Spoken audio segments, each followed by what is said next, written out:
Welcome to the V Twin Life. Another milepost where we're going down the highway, talk with people who just enjoy motorcycles and why the heck we enjoy life on two wheels. V Twin Life is brought to you by Crash In Clothing, better known as Crash Inc. across the World Wide Web. Man, these guys got a lot of great products. Brad is a dealer for many places. You guys can check him out. Great guy out of the Pacific Northwest down in Dallas, Oregon. So hey, if you need something, man, hit up Crash Inc. They got what you need. And we can't forget Wild Ass. Tell you what, I'm a commercial truck driver, and these Wild Ass cushions are made for more than just motorcycles. Anywhere you're going to plant your tush, dude, get a Wild Ass under it. Make yourself comfortable. You can't forget Custom Dynamics. You want to put some great lights in your bike. You want to be seen. You want to see what you're doing at night. Hey, check out Custom Dynamics. They got a lot of great stuff. Hey, can't forget Metier Motorcycle Lawyers. These guys aren't just attorneys, but these are guys that ride. You get in an accident, you need some help, get a hold of Metier. These guys are great. So, that being said, ladies and gentlemen, let's get into another milepost of the V Twin Life.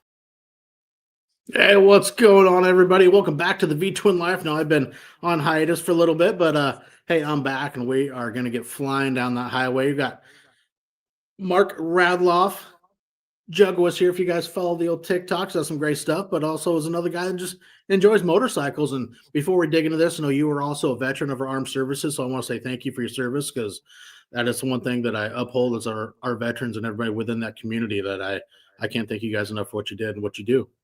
Awesome. Thank you. Appreciate that, Denver. Yeah, man. Thanks for wanting to come on and hang out. So we'll get into this like I like to. How did it come into life for you, man? Where did motorcycles start? Oh man, it started man, probably back in elementary. So my dad ended up getting a ultra classic, and family vacations after he got that bike was going to Sturgis every year for the rally. That was our family vacation. Um Eventually he got a sidecar hooked on there, so I had to ride in the sidecar. And then just the love for motorcycle, the community, the lifestyle, um, all of that just kind of forged into me. And then when I was finally able to get my own motorcycle, it was off to the wall from there. I can only imagine getting broken as a younger child going to Sturgis for an education. I would like to think of it. Oh yeah, yeah, absolutely. There's definitely some moments downtown where I guess my eyes were probably the size of dollars, but you see a little bit of everything out there, which is kind of wild. I think it's kind of tamed down over the years too, from what I remember, way back when I was going out there. But yeah, it's definitely an adventure, coming back and telling your friends like I was in Sturgis, this is what I saw out there, this is what I did, and it's something different that a lot of other kids didn't experience growing up. Oh, yeah, for sure.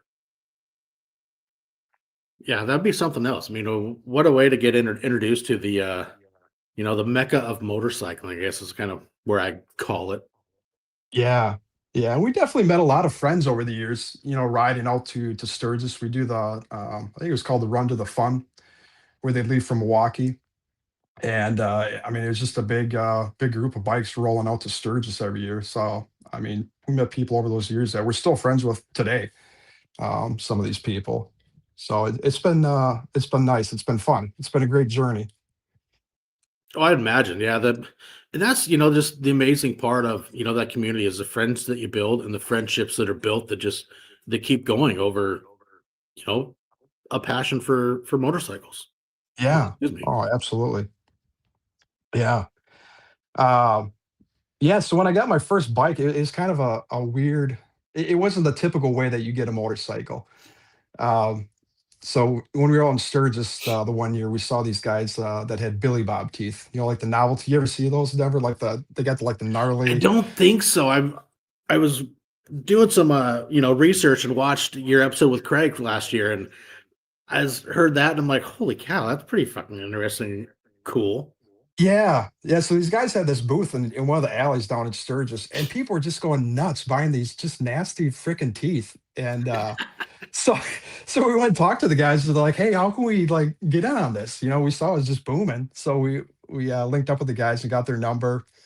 And then there's a couple motorcycle rallies here in Wisconsin. So we ended up ordering like 1,000 pairs of these nasty fucking teeth, and and got a booth up in Tomahawk, Wisconsin, Colorama, and just started slinging teeth And so that was the deal. Dad says, "All right, I mean, sell the teeth, make enough money, we'll buy your first motorcycle for you." So yeah, I ended up getting a what the heck was it? It was a Sportster 1200 Custom.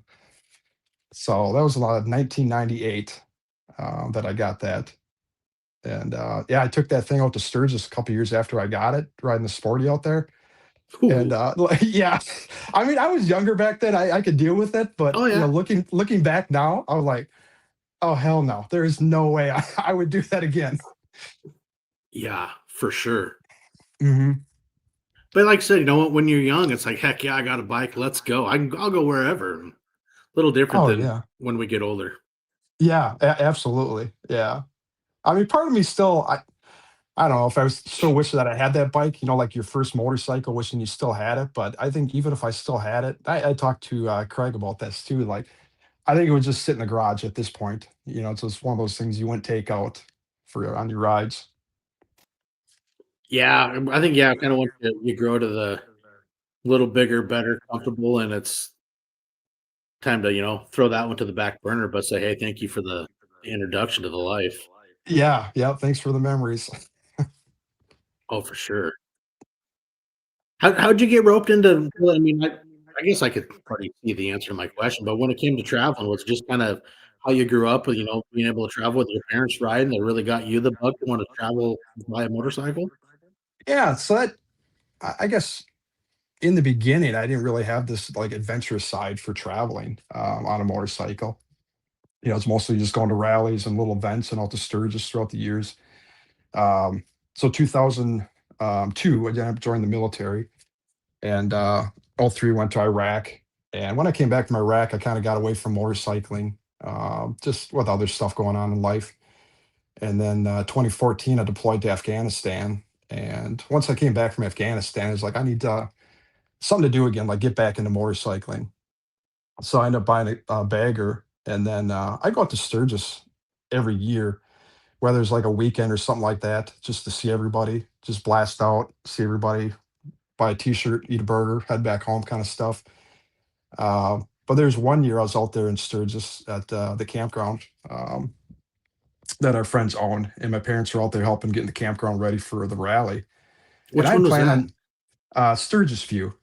So it's Okay. the second exit is kind of up on the bluff. Okay. Yeah, so they had owned that for years. My parents would go out there and just they'd spend like a month out there before the rally, just mowing lawns, getting cabins ready, just helping out where they could. And they loved going out there. They take the dog out there with them too, and the dog would hang at the campground, for a month with them. so so I went out there and I was hanging out and I was planning to spend a couple days helping out there and just like sitting stagnant for once in a while. Because usually I'm Denver, I cannot sit still. Like I can't just on vacation stick in one spot and relax. I gotta be moving. So, I was at the campground that one evening, and then I already had my sleeping bag and my tent and everything packed up for my drive out there.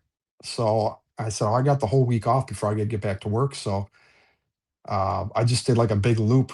Went down to Colorado, New Mexico, Texas, Ozarks, and back up to Wisconsin.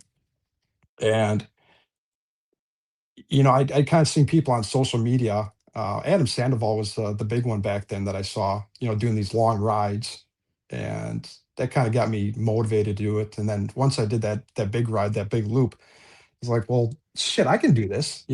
Anybody can do it. You just put your mind to it and just be adventurous and just go. So that year doing that ride, I was like hooked instantly on that. That's awesome. And it is, you get some of that. You get, for me, it's like you get into that, or, you meet some of the mutual friends we have that also really enjoy that. And if you haven't made the good point, it's like the country can feel a whole lot smaller when you realize just how far you can go in a day or whatnot on motorcycle when you're just enjoying and going. It doesn't take that long to get as far as one would think. Oh yeah, yeah, absolutely. Yeah, unless you just get out there and you do it, you realize that you can see so much country in one day, just blasting along. So yeah, that was the introduction to that, and then from there it just snowballed and evolved and meeting more long distance riders. Meeting you. Um, yeah, just so many people throughout the years. So it's just wild to think, kind of where I am now in riding and stuff I've accomplished and what's to come too. Is there anything from that first trip that really stands out to you that you still remember that really sunk a memory in for you? Yeah, fuck yeah. I was I I was in I stayed in Amarillo one of the nights at a campground, and I was I would plan one day in advance to where I wanted to be for the next night. So, and I was looking, I was like, well, fucking Roswell's a couple hours away. I'm down here. I might as well go to Roswell and get that like iconic photo at the sign. So, I hop on the bike and it is nothing out there, Denver. I mean, down in New Mexico, just hundreds of miles of nothing. It blew my Yeah. mind seeing houses out there in the middle of nowhere where people lived. Um, but yeah, I got down there, had breakfast, and then one of the guys I was talking to at the restaurant, he asked if I was traveling by myself or what was going on. I said, yeah, I'm traveling by myself and everything. And he's like, well, make sure you be safe out there. And I'm like, well, yeah, okay. I got some tools on me. I'm kind of smart with the bike. I can figure this out. And he's like, no, no, no. Make sure you're safe out there on the road. Because there's nothing out there, and the gangs are out in this area. If they see you by yourself, and so that definitely like stuck in my mind at that point. Down that area, but nothing ever happened, and just kind of blew through there. And um, but yeah, I think that whole trip was just the adventure of just doing whatever I want and going wherever I wanted to with not having like a set plan.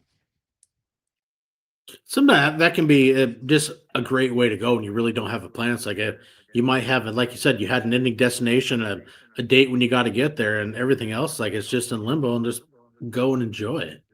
Oh yeah. Yeah. I think that's the best part. I've talked to other people about that, planning your trips, and sometimes it can get so freaking stressful planning a trip, trying to Yeah. meet a timeline and checking all these blocks of stuff that you want to do. Um, where it's best just to have your key points where you want to go and sites you want to see, and just leave the rest wide open space to get lost, go down roads you want to go to, stop where you want to stop. Um, just kind of live life, really.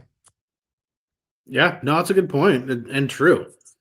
I've, had a few of that. It's like I just know I want to be here, and you just figured out. But I understand what you said. I remember when me and Frankie Mountains and Bradley Thomas went down for the Goats tour, going through Roswell, New Mexico, and down in that area. It's like you're not kidding. There's nothing. No. It's boring. Yeah, it is. Yeah. And same Yep. with parts of Texas, like nothing but pump jacks everywhere. Like holy crap, just flat. Oh yeah. Yep. Absolutely. But it's neat to see those places and be able to, say you've been there and knock some of those things off your bucket list and just enjoy it. Oh yeah. Yeah. And I think when you go on trips like that, you see areas that you want to go back to and explore more. And you kind of mentally write that down in your book, sites that you want to go and explore with other people, share those experiences with other people as well. I think one of the things I always mark down are cool little, mom and pop burger places or places to eat. Or even like from, doing stuff like this, talk with, fellow riders like yourself that might, mention someplace in the middle of nowhere. Then it's like I'll make a little note and then pull it up in my Google Maps and pin it like, hey, if I'm in the area, I want to find this place and try the food. Yeah. Yep. That's what I wish I would do this more often, Denver, is actually like making a note of these places, like these restaurants and places, like actually writing it down. Because, I get back from the trip and it might be a year or two later, and like, I can't remember where this place, I remember like how good the burger was, but Yeah. can I remember the name of the place? No. That's Or why the I general open up my area. Google. I'll open my Google Maps and I put a pin. I find the place and pin it and save it. It's in a little category called food. I got a bunch of those. Nice. Got them all over the country.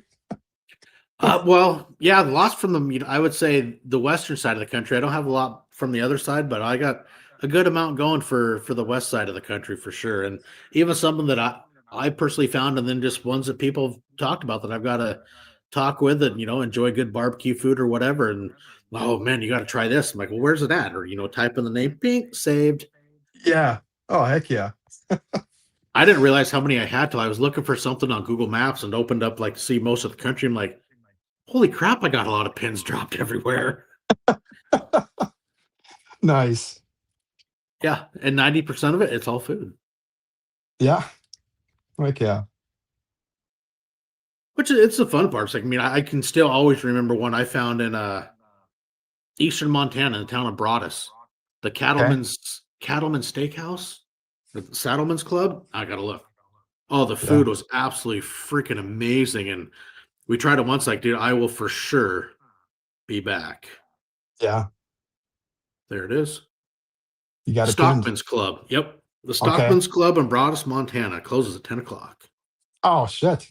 It's a little far to get to tonight, but no, that's Yeah. one Yeah. I place don't. like for sure. It's little tiny, one pump town. Literally, it's like because we stopped, we were getting fuel there on the way to Sturgis, Okay. and it's like, hey, we're kind of hungry, and start looking up Google Maps. Well, there's a place down the road, this place, and we pulled in some people that came out, and some touristy guys. You can tell they're like, well, if you like freaking barbecue, I guess you might enjoy it. And dude, that was some of the best food I ever had, and the beer was ice cold. Yeah. Nice. That's always nice after a long day of riding. Yeah, yeah, it's half the fun, especially that's what I like. I mean, if I'm, really out enjoying it, it's like I'd prefer not to eat at chain places. I want to find stuff that I've never heard of, Oh, yeah. and that's where I want Yeah. to go. Absolutely. Yeah. That's what I like too when I'm traveling, camping out too. Like, I'll stop before I get to the campground and just grab a six pack of beer, something like local, that I would never have in this part of, like in Wisconsin where I'm at. Just Hmm. grab a six pack of beer and get to the campsite and start setting up camp and, crack a beer and just kind of relax and unwind from the day.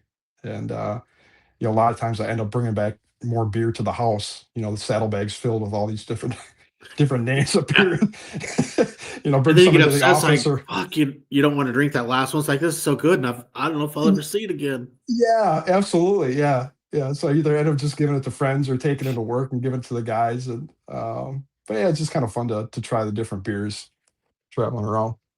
Did that once a long time ago on a little moto camping trip. Remember, I was just going out to the coast, so I stopped in the little town of Forks and bought, same thing, grabbed a 6 pack and a Subway sandwich. Said, cool, here's dinner for tonight. That's it, huh? That was easy. It's like, hey, why not? And then Hmm. went down the store, pile a couple ricks of firewood on the back of the bike, had a little fire, and ate Subway. Oh, nice. Went simple. Had a campsite on the ocean. Yeah. So now you've been up to Banff. What'd you think of that? Banff was freaking amazing. Um, so the kind of the funny story about Banff, I said I go out to Sturgis every year. And, whether it's for a couple days or a week, whatever it looked like. And that year, I plan on going up to Sturgis, but I don't want to hop on 90 and blast across. Like I want to go some different way that I've never gone before. Um, so I ended up blasting north up into Canada and then going across the plains and then got out to Banff and then camped out there for a couple days. And Banff just blew my mind compared to the national parks here in the States. Just like here in the States at the national parks, it seems like you were right next to the mountain. But when you're up in Banff, it's just so massive and wide open. It just looks like the mountains are hundreds of miles away. Um, but just wide open area up there. And then going up to like the ice fields up north. Um, yeah, just beautiful up there. The turquoise water, all the wildlife, Yeah. the grizzly bears and a little bit of everything up there.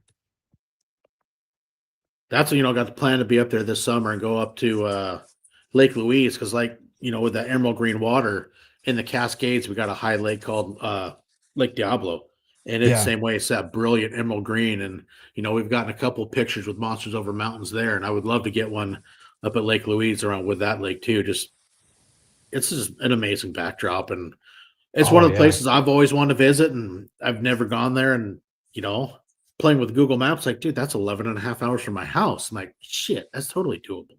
Oh, yeah. So Yeah, that's on the absolutely. list this year for Monsters Over Mountains is Banff and Lake Louise, and then cutting down into Montana. And Okay. Look forward to that. See some new country myself that I haven't seen, so that's also going to be a lot of fun. Yeah.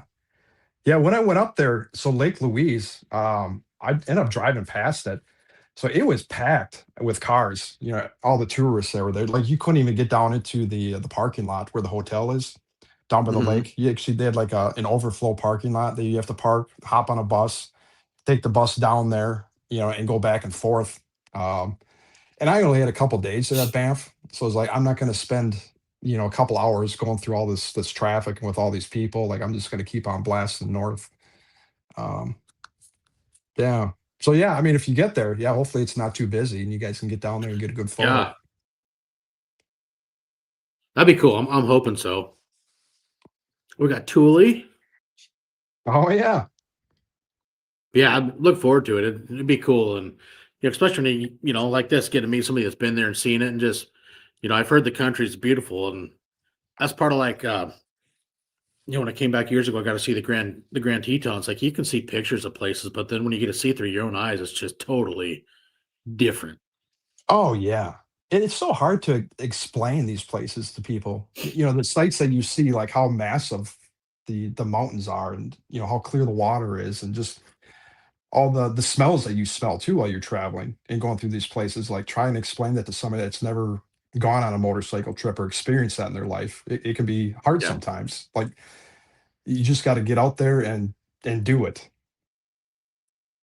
Oh, it is. I think it's like you said exactly right. It's even when it comes to riding motorcycles, riding on a bike, people will trying to explain to somebody what it's like, and man, it's hard to put that into words. Hmm. Yeah, absolutely. So then, what about now? You got to go to Australia. Yeah, yeah. Now, Went. I would think the hardest part I could think I would mean just somebody not being there is riding on the other side of the road. Yeah, that Just I think take custom something to getting used to. that was definitely a trip. Doing that, driving on the other side of the road. So we stayed with friends out there in Australia. Russell, Catherine, and their daughter Maddie, and we actually met them through relatives. And then the Russell and Catherine, they'd come to the states and end up meeting all at Sturgis. And I mean, this was over 20 years ago that my parents met them, and we just stayed friends with them over the years. And my parents were in Australia 20 years ago for an event, and my mom had asked me if I wanted to go to Australia with her. And I said, "Oh, yeah, heck yeah, I'll go to Australia with you." So we ended up going pretty much the whole month of November going down there. And, Russell had asked what I want to do while I'm down there. I'm like, well, I'd love to go motorcycling. So ended up hooking it up. They had one of his buddies had an extra bike I got to borrow while we were down there. And yeah, just blasting around, meeting other friends, hanging out. So that it was definitely something different. But yeah, driving on the other side of the road, I let them lead most of the time. I said, I'll just follow you. I can't be wrong if I'm Yeah. following you guys. Yeah. Now, so how's the food culture is to composed up here? How was that a little bit different for you when it comes to like eating? I don't know how to explain it. It's like you're in a different country, different hemisphere, different side of the world. Yeah. What's the food culture like? I mean, yeah, there's still some American influence there, a lot of Asian influence, just being close to that region. Mhm. But definitely a lot fresher fruits and products compared to here in the States. We'd flown up to the northern part of Australia. We spent a weekend up there, up in Cairns, and that's like a tropical region of Australia. And going to the markets there, and just the fresh fruit and seafood and all those items there. It's definitely nice, something different than you'd ever experience, especially here in Wisconsin. Yeah, Wisconsin. Yeah, yeah. And we actually, this is kind of a funny one, Denver. So before we even left for Australia, my mom was communicating with Catherine and just kind of getting stuff planned up when we were going to fly and everything. And Catherine reached out to my mom and said, "Hey, I got an extra ticket to a concert," and asked my mom if she wanted to go along to it. And I think my mom, she looked up the band, see who it was and everything. And she didn't recognize him. It just wasn't really what she was into. So my mom reached out to me and said, "Hey, Catherine's got an extra ticket to a concert. It's the second day that we're going to be there in Australia. Like, would you want to go to it?" And I was like, "Yeah, I'll go to a concert. Like, yeah, we're on vacation. I'm thinking of some local band, Denver." So I finally asked my mom, I'm like, "Who's the band? What is it?" She's like, "Oh, it's Metallica. Have you heard of them before?" Oh, Jesus. Yeah, no, yeah. I shit you not, Denver. Oh, I'm like, Mom, if you're watching, I apologize, but yeah, I was like, yeah, I've heard of Metallica, and yes, I want to fucking go and see Metallica in Melbourne, Australia. So yeah, day two, we end up going down to over to Melbourne and see Metallica live in concert, which is amazing. oh, hell yeah. I mean, I've heard they had a couple good songs, Mhm. over, Yeah. couple decades. Yep, exactly. Yeah. So that was definitely one of the highlights of the trip, and doing that. Oh, that would be cool as hell. Mhm. Yeah.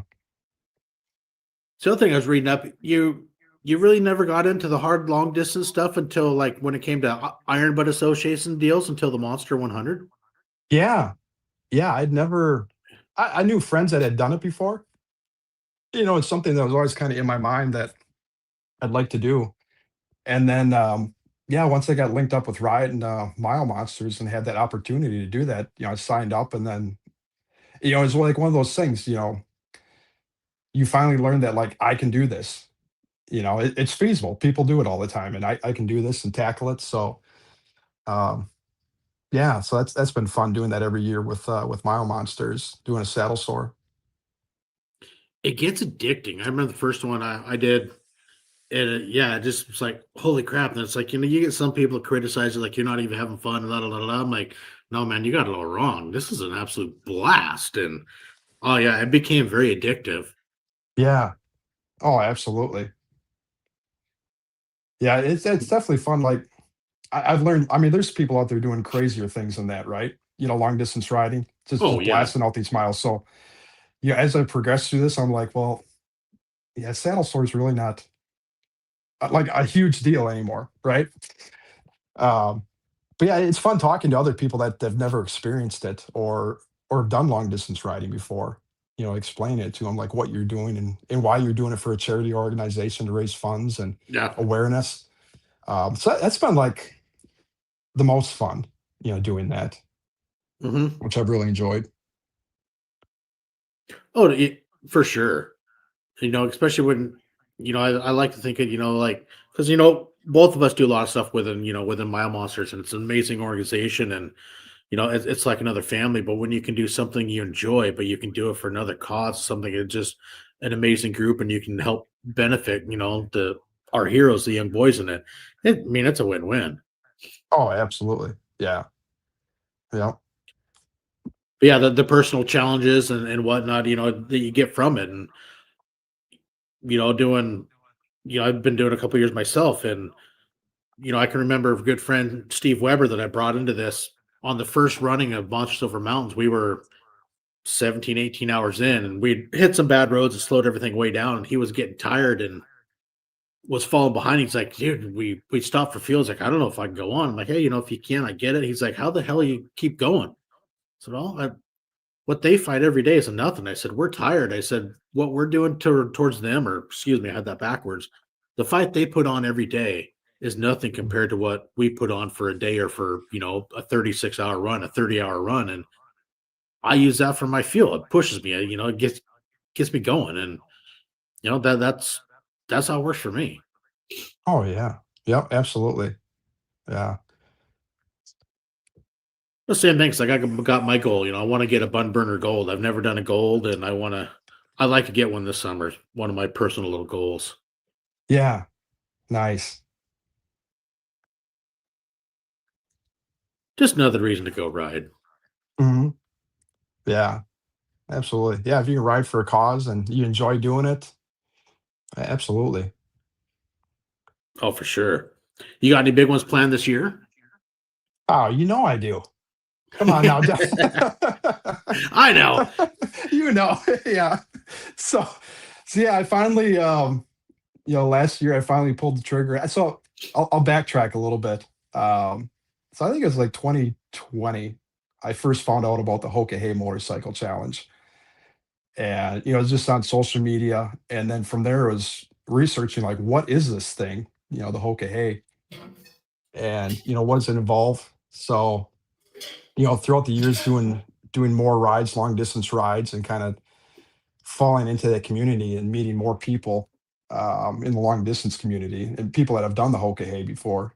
Um, I decided to pull the trigger and submit my application for the 2026 Hoka Hey Motorcycle Challenge, and yeah, got picked rider 1336. So I did all the interviews. Went down to Bardstown, Kentucky this last summer for the rendezvous to meet other riders. And yeah, this winter, living up in Wisconsin, obviously, the bike's parked in the garage. So just planning, preparing, and getting ready for that here in August. Awesome.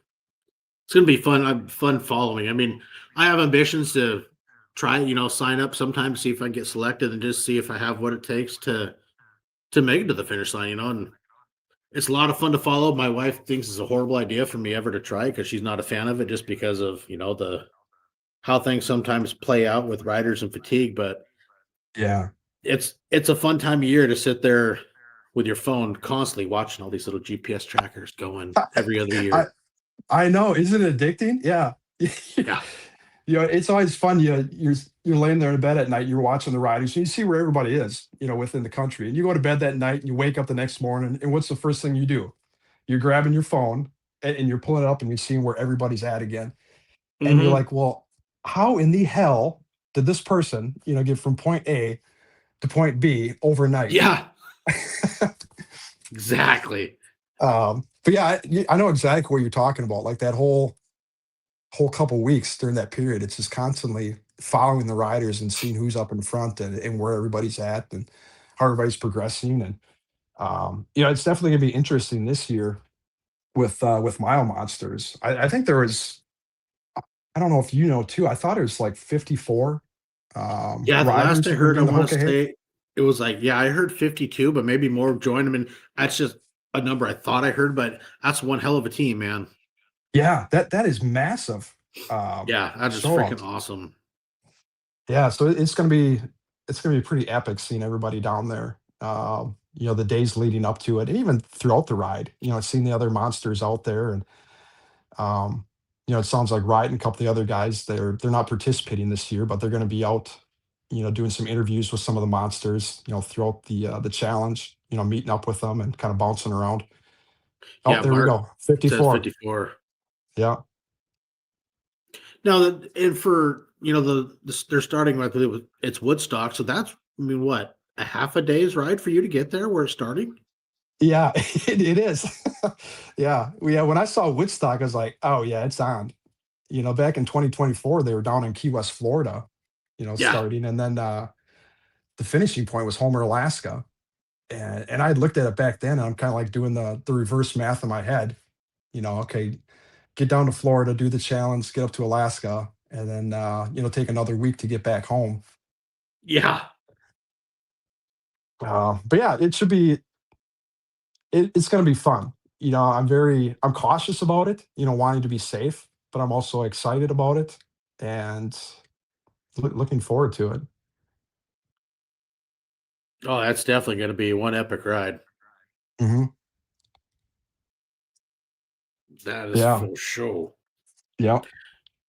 So this will be one of the years I won't be heading out to Sturgis. So all the our Sturgis family out there, you're not going to see me this year, Hey, you unless never know, you could pass through there real unless quick. I know that's what I was thinking. If we go through that area, might have to stop and see everybody for a little bit and get back on the road. So we'll see where it takes us this year. Yeah, a little hydration, slam some Gatorade, get some Propels in you, some Yep. caffeine, and boom, moto. Yep. Exactly. Yeah. Yeah, Mark wants to know, you guys riding before or after the Hoka Hey? Should we riding before or after the Hokey? Well, I don't know. I don't know, I man. I I really think don't you know. guys actually I got no, I got it. You guys can ride together before and so you Heading come up over to the West Coast and you do a little pre-training and you run monsters Yeah, over mountains as a trainer. exactly, yeah. That would be a good I actually believe Yeah, Richard Simmons said he's going to do it again. He's going to come up from Oklahoma to use it as one of his little last training runs, okay. or training, Nice. or I don't want to say training, but prep run, or whatever you want to call it. Because I mean, Richard's an experienced guy, but yeah, he says he's coming back up and going to use it as part of little training for one of his last ones before it starts. Oh, nice. Oh, heck yeah. Yeah, I don't think I really don't have a lot of, like, rides set for this year. Yeah, I plan on going down to the taco run. Um, so that'll be a long weekend going down there, seeing everybody. And obviously throughout the, June and July, just making sure the bike's running good, all the gear's good. Um, Dialed in. yeah, dialed in and set, with all the gear and just kind of tightening up everything here at the house before being gone for, a couple weeks. Okay, well, But what's yeah, your sleep setup do you have that dialed in? What you're going to use for a sleep setup? I'm just curious myself. yeah. I'm So a I geek got like that. yeah. So I got one of those um what is I can't remember the name brand of it, but like the 5 second tent, the green Oh ones that yeah, you pop I up. got one right over there. Yeah. Yep. So I got one of those. I've got a little cot too, but I'm not sure what I'm gonna take yet. I've been kind of going back and forth with everything and do I really want to pack all that extra gear? Because you hear every year, people that do it, they say they pack too much, or I didn't use half the stuff that I even brought, or I didn't even use my tent. I just rode all day, crashed on a picnic table, threw a tarp over, and got some sleep. So I really don't know yet. I guess once I finally load the bike up with all the gear and see how it's balanced and weighed out, I'll kind of go from there. But I mean, part of me was just thinking a lawn chair and a tarp over the bike over myself and call it a night. I mean, I've definitely Hey, slept in some worse places in the military. So did I some think of I'd those be all new right. camping chairs are pretty, they even got footrests on them. You kick up, so it's damn near like sitting in a freaking recliner. Hmm. Yeah, that's kind of my thought process on that. Especially if you're just going to get a couple hours sleep and be back on the road. Do I really want to haul that extra gear and then take that extra time to set up camp, or just throw a chair, throw a tarp over, and get some sleep? So we'll see. I will let you know when I figure it out, Denver.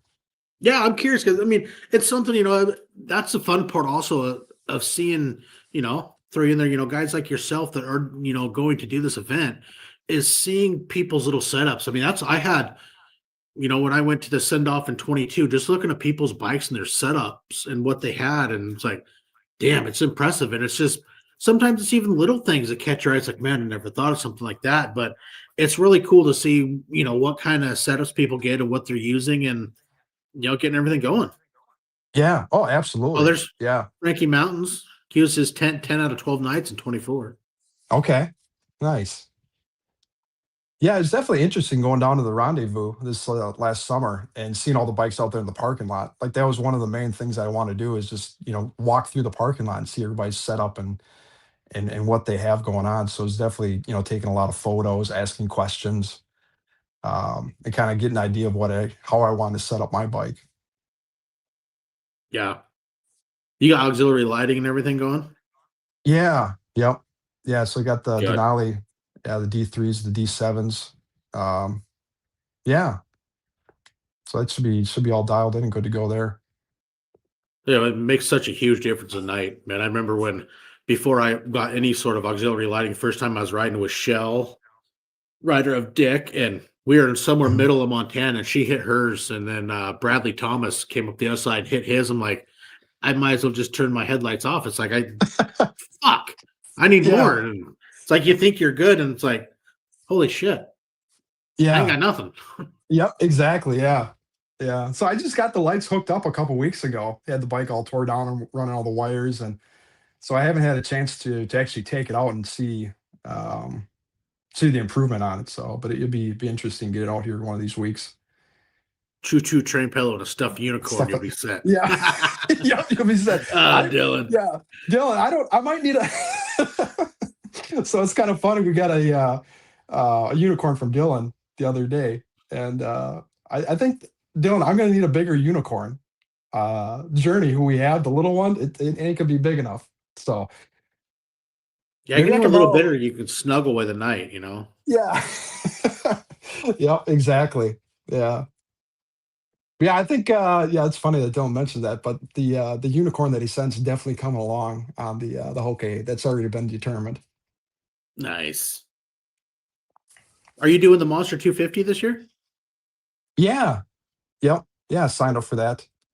Yeah. Yeah. Right on. Yeah, but I'll be on like, yeah, I signed up for it. The focus so far has been everything like focused on Hoke. And I Hmm. think once we get closer to the Monster 250, I'll get kind of dialed in and focus on that, um, and go from there. But yeah, anytime there's something with mile monsters or events, I'll try and sign up and be a part of it. Yeah, it's really cool. I mean, there's so much stuff that like I said, anybody of all types of riding and can go do. Even they have all kinds of rides. I mean, anybody interested in doing something, you can check out mymonstersinc.com and go to rides. There's small 6 and 12 hour rides, and a lot of different stuff that you can do. And I think a lot of them start like $25. You get a certificate, and you're helping some boys live their best lives, and it's a great deal. Oh, absolutely. Yeah, yeah. Just like you said, there's a ride for everybody out there. You Oh, for know. sure. Yep. Back to so I know I was going to ask you, I forgot. So what did you do? Your plan when you did the Monster 100? Where'd you go? Where did I go? That's a good question. I can't even remember where the heck I went. Um, I'm trying to look at my notes here. The Monster 100. Yeah, what the I heck know it did I was a do little that while year? ago. I think, you know what? I went up into Canada. That's what Oh, I did did that you? year. Oh, okay. Yeah.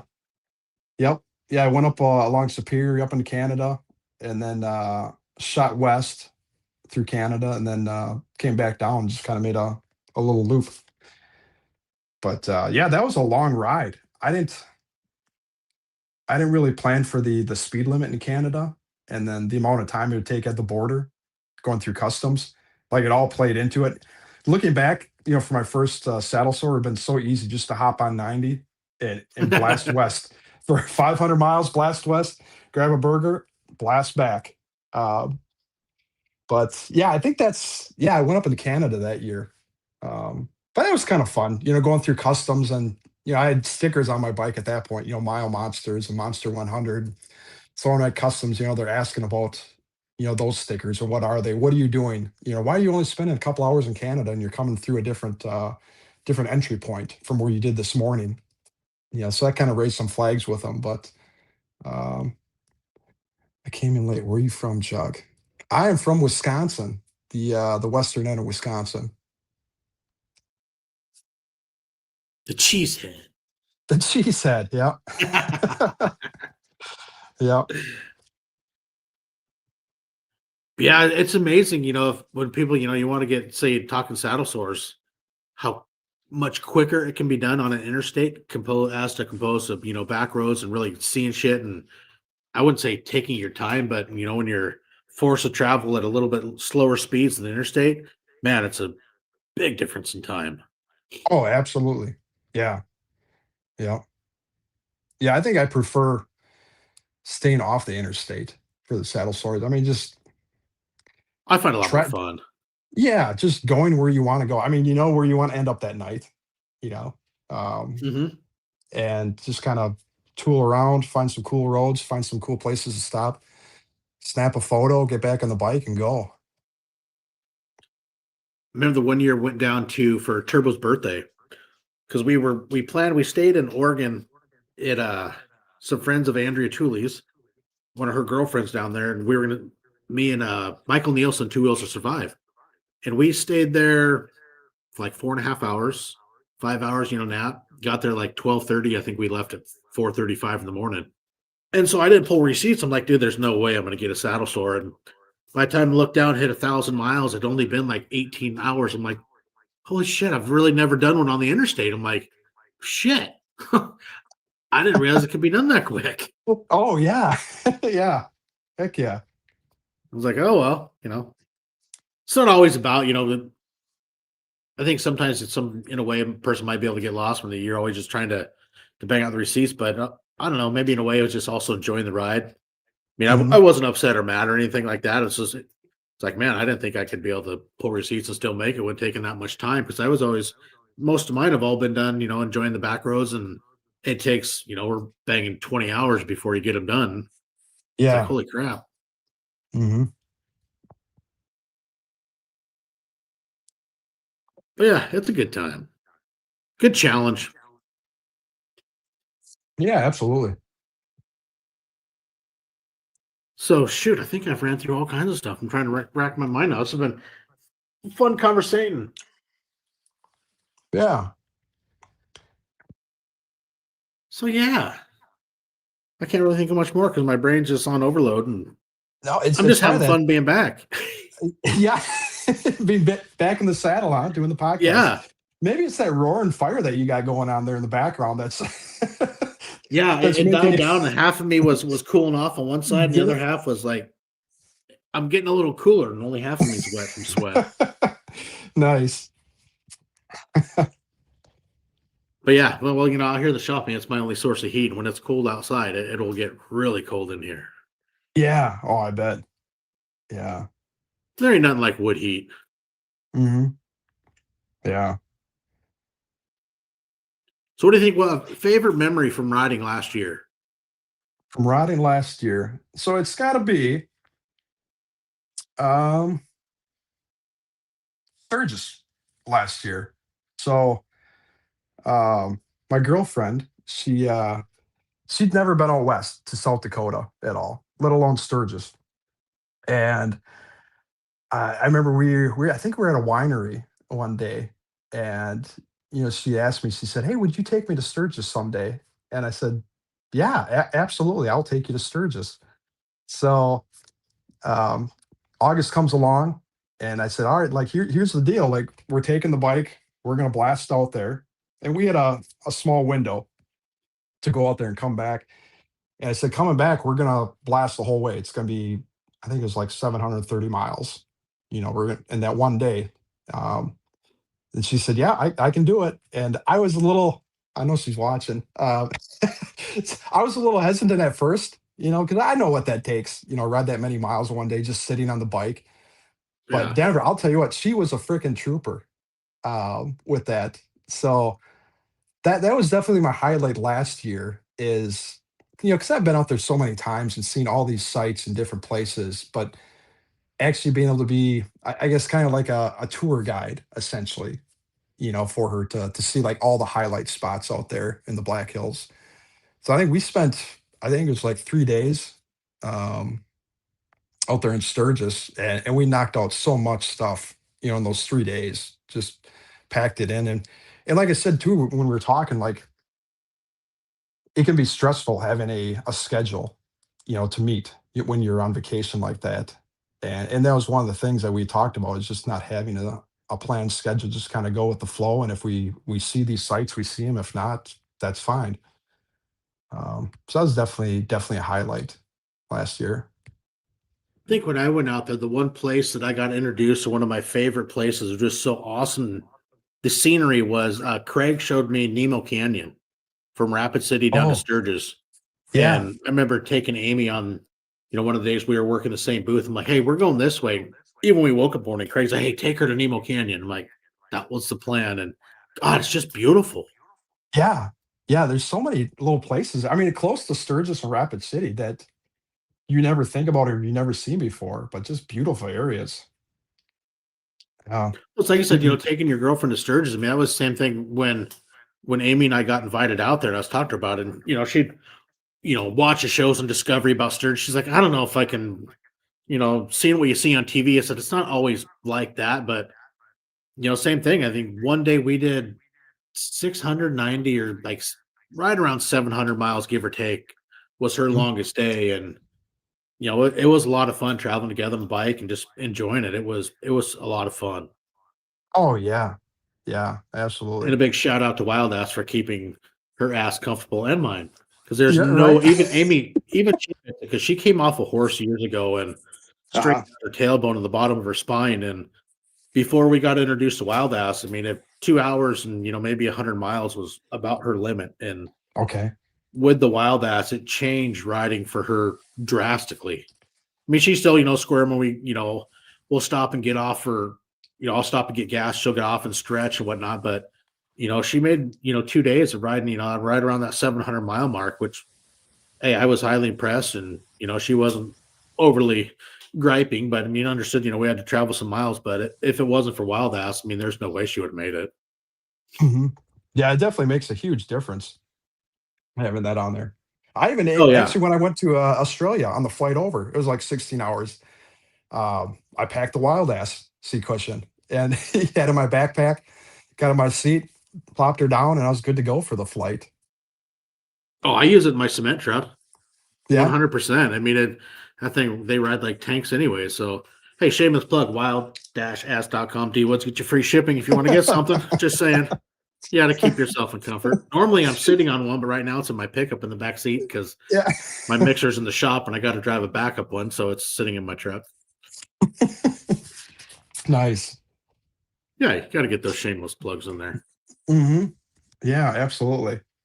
So, what'd your girlfriend Yeah. think of Sturgis, kind of seeing the whole thing and the event and what you got to experience? Oh, she loved it.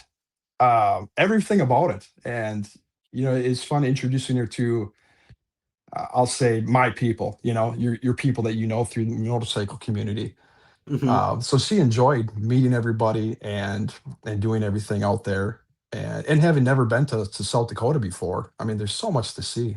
By the time we got to the Badlands, going through there, through the loop and up to, we stopped at Wall Drug for I think all of 20 minutes. I kind of gave her the heads up beforehand. I said we're going to stop here, but it's not going to be an all afternoon thing. Um, Yeah, she really enjoyed that. I think we did the wildlife loop too. So that morning when we left the campground, we went down to the grocery store and got a big bag of carrots to take along with the ride. And I think I got the look like, why are we grabbing carrots? For today for the ride. And like it's one of those things like I've just known over the years. You're gonna go down there, you're gonna see the donkeys, and the donkeys are gonna want the carrots. Down there in custard. So it was fun sharing that experience, like those things that I've done for years, riding by myself to share that with somebody else. And I guess not so much the excitement for me, but seeing the excitement in somebody else enjoying that moment was, Yeah, I think it was, that's pretty cool. yeah. So it's definitely a highlight. So I definitely know, I guarantee that she's going to want to go again. Absolutely. That's cool. Getting to introduce somebody to something that is a near and dear part of your heart and a part of you, and let them experience why it's so much fun and why like I said in the beginning, why we enjoy it. Hmm. Oh yeah. Yep. Absolutely. Yeah. Oh, and I guess you got to see Dylan, huh? Yeah, Dylan and Misty, we got to see them out there. Yeah. I wonder if you and I got to meet briefly in 24 when I was over there and I just didn't don't really realize it. know because I wasn't out there in Oh, I 24. thought you were out there in 24. I thought you went through. No, no. So Okay, never yeah, so mind. no, that's I didn't go out there that year. And actually, my dad ended up passing away in 2024 out at Sturgis on August 10th. Um, he had a heart attack out there. So, I Was mean, that was the year that I didn't go out for the rally, but it was one of those things I got the call from my mom and, hopped on a flight out there and, um, that brought me out to Sturgis that year. Unfortunately, in a kind of a shitty way. Yeah, I think that was the day Amy and I left that morning, Saturday Okay. morning. Yeah. I just looked back, count to see what day it was, and yeah, because I remember, hearing that and seeing, like I said, when I watched your Wild Ass episode with Craig and was seeing that, I was like, holy crap, man. I'm sorry. And then yeah, I was looking back, like you're just saying, because you weren't there. It's like, wait, that was that year, and then yeah, that would have been the morning Amy and I left at like 7 o'clock that morning to head back to the West Coast. Yeah. Yep. Yeah, it was kind of a whirlwind that day, just getting out to Sturgis and yeah. So I mean, so this last year being out in Sturgis, it was still kind of that memory of the previous year, Hmm. being at the campground where he had passed away, and experienced that all again. Just being out there and seeing everybody, and so it was emotional, but it was still there's definitely that memory, in the Black Hills, Oh, for just the sure. I mean, family and vacations. yeah, growing up with your family out there over so many years, and then yeah, I could imagine being a little different and a total different feeling when that's somewhere you've grown up with a family trips, which just seems so cool that you had family trips growing up, and your family trips are going to Sturgis. That's Yeah. pretty freaking cool. Yep. Yeah. Oh yeah. And my mom, she was a rock star this year. So I can't remember how many years they've been going out there. It's been a lot, but she was determined to do everything that dad did after his passing. And he was always the one that drove the big truck and the camper, toy hauler and everything out to Sturgis. And she's like, you know what, I'm gonna continue doing this. This is what I love doing, going out to Sturgis and seeing everybody. So she That is uh so cool. she loaded the truck and the toy hauler, and they got a slingshot. So she loaded that all up and drove out to Sturgis on her own. Took a couple days getting out there. And so I mean, we're all like super proud of her for taking on that challenge and just, That is pretty awesome, man. continuing Like, on with it. and then giving you Metallica tickets in Australia. I mean, your mom's awesome. Oh yeah, yeah, she's a rock star. Yeah, you should. You know what, uh, Denver? You should have her on here for the amount of years she's been out to Sturgis. It is dude, I would crazy. love to. The amount of mom. Hopefully you're Let's watching. But yeah, I want to say it's like it's over 30 years that they've been out to Sturgis. More than that, it has to be. And well, just the memories that she has, and she remembers everything. It just it blows my mind sometimes. we're gonna have to talk once we're done with this because no, that would be freaking awesome. Yeah, yeah, she would. I think she would enjoy that, being able to kind of share that story. Of when she used to ride motorcycles and just everything that they did during the rallies. I can only imagine how many stories. I mean, oh yeah, that would be so freaking cool. Hmm. Definitely. She just got roped in.